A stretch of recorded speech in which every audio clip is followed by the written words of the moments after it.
ಬನ್ನಿ ವೀಕ್ಷಕರೇ, ಇವತ್ತಿನ ಹೊಸ ರೆಸಿಪಿಗೆ ನಿಮ್ಮೆಲ್ಲರಿಗೂ ಸ್ವಾಗತ. ಇವತ್ತಿನ ರೆಸಿಪಿ ಏನಪ್ಪ ಅಂದರೆ ಎಗ್ ಪಕೋಡ. ಮೊದಲಿಗೆ ಇಲ್ಲಿ 4 ಎಗ್ಗನ್ನು ತಗೊಂಡಿದ್ದೀನಿ. ಎಗ್ಗನ್ನು ಬಾಯ್ಲ್ ಮಾಡ್ಕೋಬೇಕು.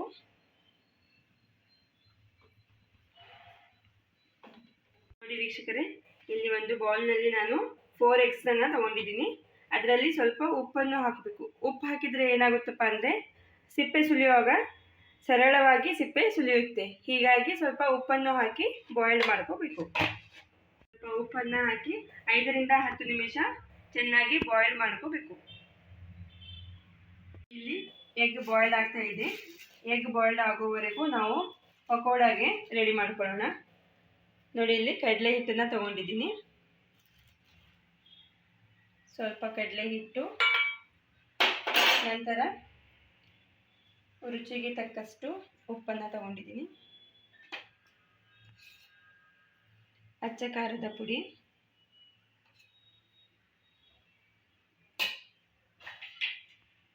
ನೋಡಿ ಕಡಲೆ ಹಿಟ್ಟು, ಉಪ್ಪು, ಅಚ್ಚ ಖಾರದ ಪುಡಿ ಹಾಕಿ ಹೀಗೆ ಚೆನ್ನಾಗಿ ಮಿಕ್ಸ್ ಮಾಡಿಕೊಳ್ಬೇಕು. ಮಿಕ್ಸ್ ಮಾಡಿಕೊಂಡು ನಂತರ ಸ್ವಲ್ಪನೇ ನೀರು ಹಾಕಿ ಒಂದು ಸ್ವಲ್ಪ ಮೀಡಿಯಮ್ ಗಟ್ಟಿಯಾಗಿ ಒಂದು ಬ್ಯಾಟರನ್ನು ರೆಡಿ ಮಾಡ್ಕೋಬೇಕು. ಈ ಥರ ಚೆನ್ನಾಗಿ ಗಂಟು ಆಗದೇ ಇರೋ ಹಾಗೆ ಚೆನ್ನಾಗಿ ಮಿಕ್ಸ್ ಮಾಡಿಕೊಳ್ಬೇಕು. ನೋಡಿ, ಈಗ ಬ್ಯಾಟರ್ ಚೆನ್ನಾಗಿ ರೆಡಿಯಾಗಿದೆ. ಇದಾದ ನಂತರ ಇದರಲ್ಲಿ ಸ್ವಲ್ಪ ಸಣ್ಣನೆ ಹೆಚ್ಚಿರುವಂತಹ ಕೊತ್ತಂಬರಿ ಸೊಪ್ಪನ್ನು ಹೀಗೆ ಉದುರಿಸಿಕೊಳ್ಳಬೇಕು. ನೋಡಿ, ಇಲ್ಲಿ ಈಗ ಎಗ್ ಚೆನ್ನಾಗಿ ಬಾಯ್ಲ್ಡ್ ಆಗಿದೆ. ಈಗ ಸಿಪ್ಪೆಯನ್ನು ಸುಲಿತೇನೆ. ನೀವು ನೋಡ್ತಾ ಇರಬಹುದು ವೀಕ್ಷಕರೇ, ಉಪ್ಪು ಹಾಕಿದರೆ ಈ ರೀತಿ ಸರಿಯಾಗಿ ಸಿಪ್ಪೆಯನ್ನು ಸುಲಿಯೋಕ್ಕೆ ಈಸಿಯಾಗಿ ಬರುತ್ತೆ. ಹಾಗಾಗಿ ಸ್ವಲ್ಪ ಬಾಯ್ಲ್ಡ್ ಆಗುವಾಗ ಉಪ್ಪನ್ನು ಹಾಕಬೇಕು.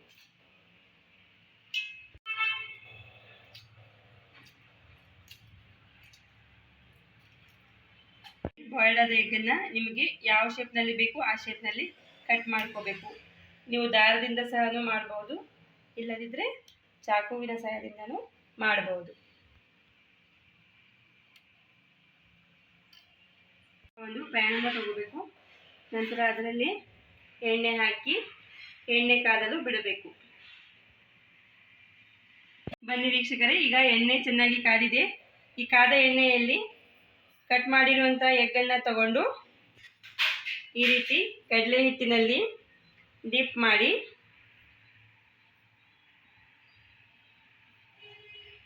ಫ್ರೈ ಮಾಡಬೇಕು.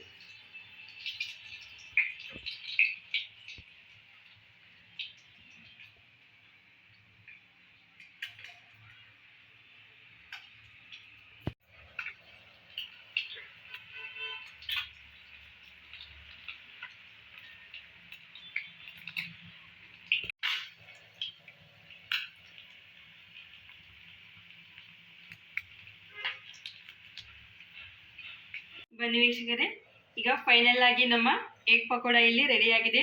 ನೀವು ನೋಡ್ತಾ ಇರ್ಬೋದು ಎಷ್ಟು ಚೆನ್ನಾಗಿ ಬಂದಿದೆ. ಕ್ರಿಸ್ಪಿಯಾದ ಮತ್ತು ಟೇಸ್ಟಿಯಾದ ಎಗ್ ಪಕೋಡ ಇಲ್ಲಿ ರೆಡಿಯಾಗಿದೆ. ನೋಡಿ, ನಮ್ಮ ಚಾನಲನ್ನು ಸಬ್ಸ್ಕ್ರೈಬ್ ಮಾಡಿ. ಮತ್ತು ನಿಮಗೆ ಯಾವ ರೀತಿಯ ರೆಸಿಪಿಗಳು ಬೇಕು ಅಂತ ನೀವು ಕಮೆಂಟ್ ಬಾಕ್ಸ್ನಲ್ಲಿ ತಿಳಿಸಿ. ನಮ್ಮ ಚಾನಲನ್ನು ಸಬ್ಸ್ಕ್ರೈಬ್ ಮಾಡಿ ಆ್ಯಂಡ್ ಲೈಕ್ ಆ್ಯಂಡ್ ಶೇರ್ ಮಾಡಿ.